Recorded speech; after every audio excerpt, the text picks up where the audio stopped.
Gratitude is the attitude.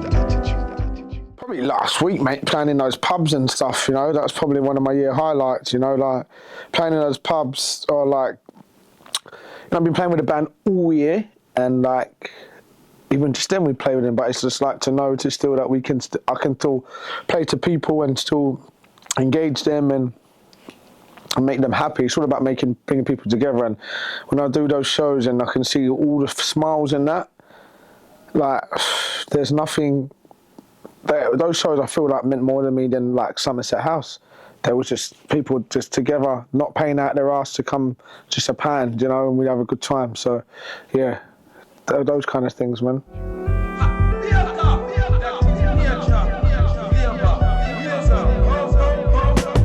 Well, yeah, Nostalgia Death. I just feel like it's an actuality. It's actually like putting it out, putting it on vinyl, putting it outside for streaming was like a physical thing for me to like actually try to grow up.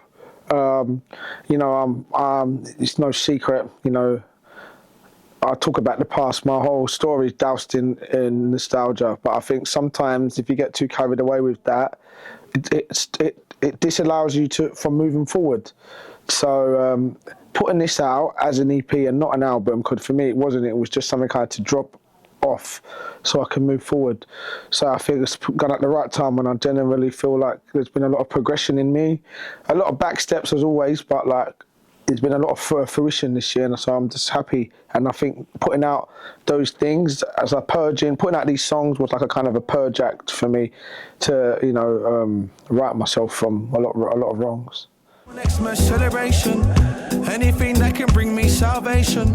I was a slave to Babylon, misinformation, product of environment. I mean, like, the new experience is kind of just taking even more responsibility to things, trying to take myself home and not stay out all day long. They're a big thing because I'm trying to implement some routine in my life because it's necessary as you get older, especially. So those are the things, you know, that I can definitely say I've grew in, and I just feel like I don't. I'm just a lot more not reactional. I can hear things and I can just get away from things now. I don't take them on board. If someone's annoying me, then I'll leave the situation. So that's just that's where I feel like there's been some growth, you know. Environment, sitting in quotation. I see my mates head to jail on rotation, and when it was my turn, I just blamed the probation. Oh, just very natural, you know. We met in a studio session that I was in, and you know, we spoke briefly, and I just feel like there's a lot of similarities with myself and Joe. Like, he's from Southend, so like we're very synonymous with the Southend and Essex world as well. We grew up a lot over those ways as well, man. And the man's intelligent, and the man is not a follower. So those are things that I respect in a gentleman, and I just feel like I think he's a gentleman, and I think he's hugely talented. And you know, once I pinned down what he was about, and then we was in studio, we'd exchanged each other's numbers. I'm pretty sure I just phoned him, and he came the same day. I just had an idea for. No, I'm lying. I was in Colombia, and I made this guitar riff. I made the guitar riff for Blender. And I just thought to myself, out of nowhere, I just thought Joe would be good on this. So I sent it to him. And then I think like in a few hours, he'd sent me back a verse on top of it. And then I was like, yeah, sick. When I get back, we'll get this done. And then, yeah, I was in the studio session with Shrink making it. And I just phoned him and he came. Top geezer. Any sort of elevation, sitting in the pub or sitting on my PlayStation. And when I forgave myself, I felt cool. Pete is like Pete, man. I feel like he's been there and done it all, man. He's got the t-shirt, got the tattoos, and he's just open, man, with his pain. He's opened me into his home in France. First gig out of COVID, he knew. The first thing he said to me when I met him, he went, "God, you got some demons." You know, looked me in the eye and said that. You know, if a man to just read that straight away, you know, I look at him as like someone I could talk to if I ever need to talk to someone. I think he's amazing, and he always makes an effort for me whenever if he can make it, it'll be there. I think he's an extraordinary lyricist. Like people don't even really understand how serious the geezer is. Like even that thing that he did on the project. the whole song was just freestyled anyway from scratch, but the man just started just letting go, and it was just incredible. So yeah, Pete's the man. I look forward to performing with him in December. Probably the first time we're going to play Prometheus together. It's going to be unbelievable. So just big up Pete every day, man. He's the man. All the street stipulations and rules. I am a free man inside a life school. I'm my own pedigree. I am not a case brew. I think a good collaboration. I think chemistry definitely lends to that. But you know, your differences make good collaborations. You know, spectrums. You know, someone you're doing this, someone else does that, and adds like a different variation to what you can do. That's what it is. I'm very picky about who I collaborate with because I don't really feel like people are really talking the truth or are willing to go the extra mile to deliver, whereas I am. So, yeah, you've got to be really picky with who you collaborate with, man. And I remember Mum's words as a youth. She said you'll be anything that you want to. That's when I found this little thing called... Well, me and my best friend, aka the beer baron Taylor Clark, we always wanted a beer.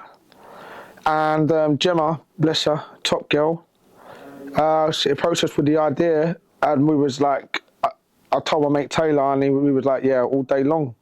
We went down to the brewery a couple of times, you know, tried and tested a few things, came back with a refast ale, mate. It's not a gang, that one. That beer is very serious, so 5% and delicious. How do you get that? How do you even get that in a lager? I tell you why. Refast East End lager, mate. That's the way they get it. That's the advert. Big up Clarky. He's as smart as my everyday tool. Don't be mad if they're mad at you. Just do what your heart planned for you, yo. Yeah, I love Priya. Big up Priya. I've known her for a while, and she voiced that she wanted to do something for me. So I went to a fashion show. We spoke about it, and within the next few weeks it was happening. So I respect Priya. She's a real boss lady. She gets stuff done, and she involved my family in such a way, making it look so sheeny and glossy.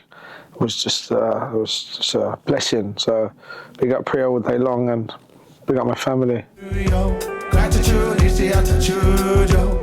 Gratitude is the attitude, yo. Don't be mad if they're mad. Yeah, tips for emerging artists is don't be afraid to fuck up, man. If you fuck up a song, it's blessed, man. Just go out there and play with your heart. I guess, yeah, that's it, man. Just go out. People, if you're playing to the real people, they love that. They love that you're out there giving it some and you're mucking up a bit and la la la. I muck up every gig I play, but I know I'm out there just giving it some. So, yeah, the secret to a Hak Baker gig is a roller coaster, I'd say. Go up and down, we laugh, we smile, we cry, we hug, we embrace, we buy each other drinks.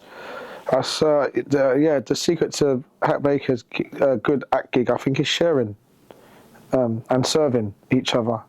Do what your heart planned for you. I said, gratitude is the attitude. A couple of lads have been following me around for a camera for a while. Big up James Topley, following me for 5-6 years. Billy Bones, a couple of years before that. And it was just an amalgamation of footage that we had. And once we said that we were going to do the album, there was a loose idea of a documentary being flapped about. And then we just carried on doing what we was doing, shooting and stuff. And then, you know, we met the great Claire. I forgot what the picture house is called. And yeah, it just kind of happened. And Claire just got into it and just started editing. And it's kind of made itself, really. I didn't really have much input in it. I just said to them, do whatever you want. I said to them, I don't even want it. I said, I trust you, just do whatever you want. And yeah, it evolved into that. I think if I went in too much, I'd probably get too attached to it and start taking out some of the bits that are a bit close, you know. But so it was good that I just stayed away from it. Do what your heart planned for you. I said, gratitude is the attitude.